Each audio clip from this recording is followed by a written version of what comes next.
This is my Brave New World content project, and I'm basically going to be comparing the Brave New World book to my SHC religion classes that I've taken for 4 years and I've learned a lot from. So these are two very contrasting points here. The Brave New World is a utopia, and the SHC religion is obviously just SHC religion. So starting off here, to clarify things, the left side is going to be the reality, which is the Sacred Heart Cathedral religion classes on the blue, and the red over here is going to be the Brave New World book. So starting out, I have pregnancy versus jar. So this is like the ways that babies are created.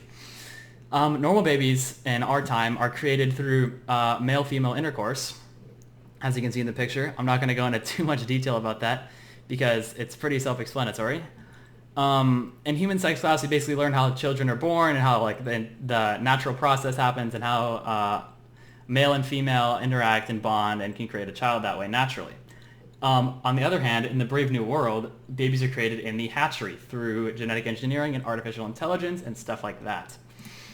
Next slide, we have the fate versus eugenics.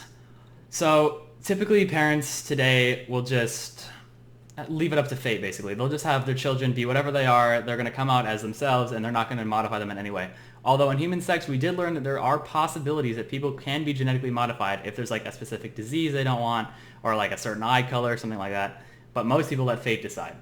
In the Brave New World, embryos are given specific chemicals and stuff like that, and they're placed into societal standards and societal groups.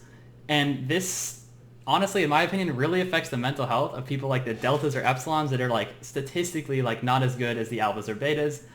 The whole rundown is that there are alphas, betas, gammas, deltas, and epsilons, and as it goes down the list, they're less powerful. So the alphas are going to be the most powerful, and the epsilons are going to be the least powerful. And this is genetically modified, so it's kind of screwed up, to be honest. Next, we have the one versus the many. So typically, we learn this in human sex as well. A woman has to go through a very specific process, and a man has to like insert sperm and like very, very specific, has to like get to the cell has to divide, and then the child will be formed and the child will come out. And this is the natural way how to do it, and typically there's only one child that comes out, but there are rare instances that there's going to be like a multiple birth of like triplets, quadruplets, quintuplets, twins, whatever. But in the Brave New World, for example, there are tons of babies getting made. Like, it's definitely not one. There's a lot of babies getting made. And a quote here that I pulled from the book, the director describes how a Bakanovskified egg will bud. That's the process. It's called by Bakanovsky's process, on which they're produced through the Bakanovsky process, as I said. And then they will proliferate and will divide. From 8 to 96 buds, and every bud will grow into a perfectly formed embryo, and every embryo into a full-size adult, making 96 human beings grow where only one grew before a process. Through this process, population growth is controlled by the government.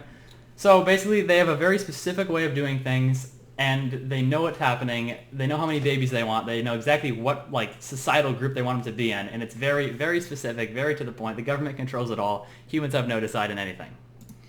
Next, we have the vaccines versus the forced vaccines. This one I think is pretty important. It kind of it's a really good example of how the government forces stuff onto the people in A Brave New World. So basically, in ethics class this time, I was taught how people, like, they're allowed to make their own decisions for their body and their children. Like, we talked about abortion here and there, and vaccines is another one. So some people can decide, like, oh, it's my child, my choice. You know what I'm saying? Like, or it's my body, my choice, stuff like that. So vaccines aren't like a mandatory thing in modern society. I think the vaccines are good for people, but some people have other opinions, so they cannot get vaccines if they want to. Here's a quote, or not a quote. Basically, Lenina Crown, who works at the hatchery, explains the visiting students that her job is to immunize these fetuses destined for the tropics with vaccinations for typhoid and sleeping sickness.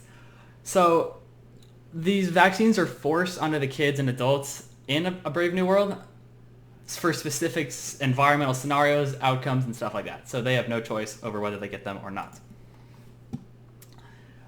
This is choice versus conditioning.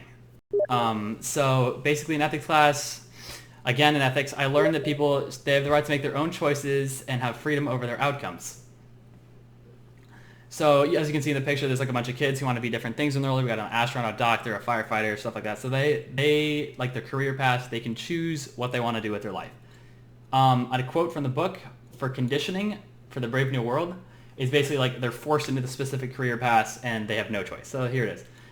Till at last the child's mind is these suggestions, and the sum of these suggestions is the child's mind.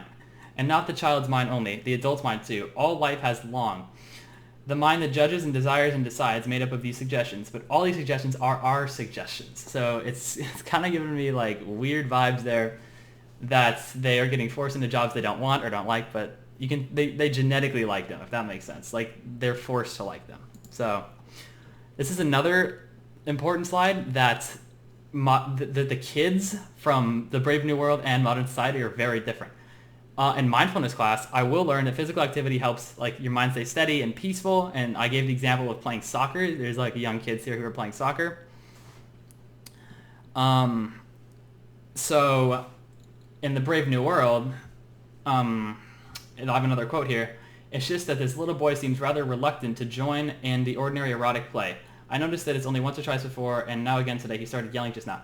So the whole idea is that that they try to force kids into erotic play, which is basically sex, and that's what they call it in the book, is erotic play. And so they don't associate sex with love. That's like their main goal here, to not like link sex and love together. And the next slide here will show exactly what I'm talking about with sex and love. So I learned in health and wellness class that basically in modern society, it's important to have like one sexual partner, not to cheat on anybody, not to see multiple people, to maintain a loving relationship so you guys can both be together and happy. On the Brave New World, on the other hand, I have another quote here.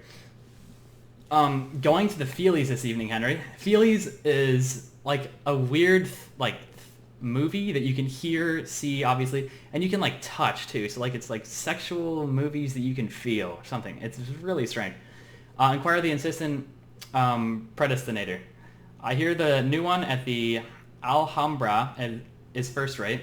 There is a love scene on a bearskin rug. They say it's marvelous. So I put a picture of a bearskin rug here.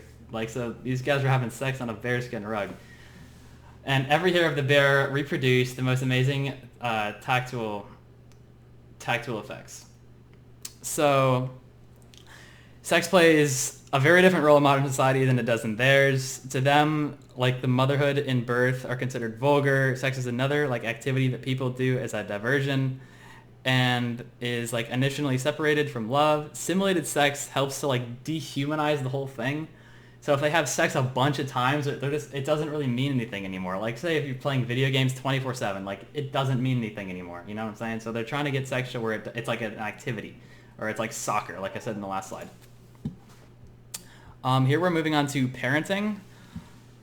So in modern society, I learned also in health and wellness that having two healthy parents is like really crucial for to a child to like strive throughout their lives.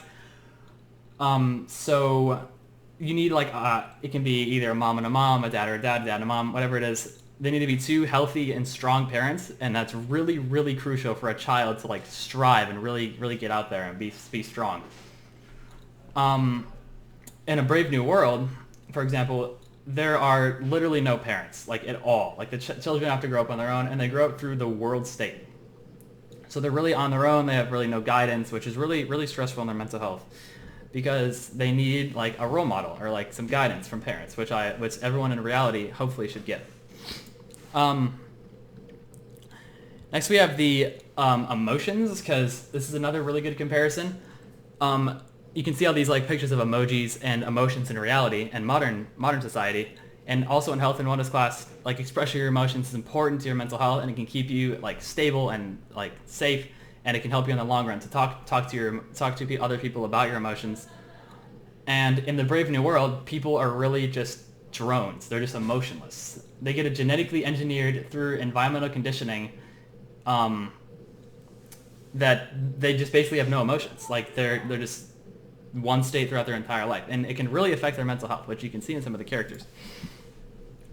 Finally, we have just the overall slide that I think represents this the most, is risks versus pre-planned. This is like the whole idea of the book, that this whole thing is pre-planned and it's all like according to the government, and that reality has like these risks that I like to call In ethics class, I learned that it is like super important to take risks because it'll be a really boring life and no variation. That's a big point. That like the Brave New World has no variation, which is why people get so bored so easily and why it ended up not working. Which is why a character committed suicide. John committed suicide because there was no variation. A quote that I have from Brave New World on the right side here is, "But I don't want comfort, I want God, I want poetry, I want real danger, I want freedom, I want goodness, I want sin." That is said by John the Savage, and I think that's the most powerful quote in the entire book, to be honest, because he only wants good for himself, because I'm going to try to lay out an analogy here. If your life has a bunch of ups and downs, right, the ups are going to be amazing. Like, this is the analogy I use, is drugs, for example. Say if you do, like, mushrooms or something, like twice in your life. Those 2 times when you're on the drugs are going to be like, wow, really amazing or something. But if you do it like every day, it's just going to be the same repetitive high, and the high is going to become the normal. So then you'll have no variance. You'll have no more high. It'll just become the normal. So that's what's happening in Brave New World, is everything is so perfect, quote unquote, and so that's just the new normal. So now they feel no variance, which is why this quote means a lot to me, because John wants not only like goodness, he wants like sin and real danger and stuff like that. So he's just looking for variance. He's not looking for good stuff, which is like the whole concept of a Brave New World, that there's no variance, and it's just like a stupid utopia that did not work out.